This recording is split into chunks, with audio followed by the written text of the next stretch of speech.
أعوذ بالله من الشيطان الرجيم. بسم الله الرحمن الرحيم.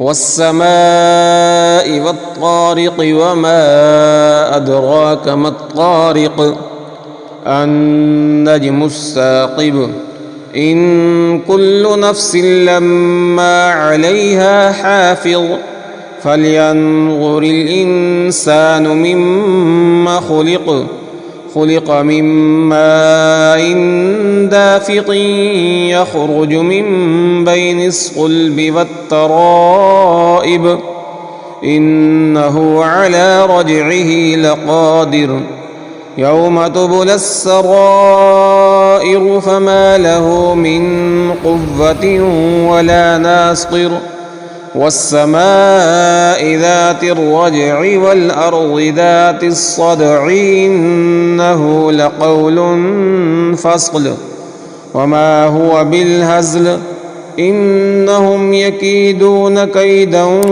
وأكيد كيدا فمهل الكافرين أمهلهم رويدا.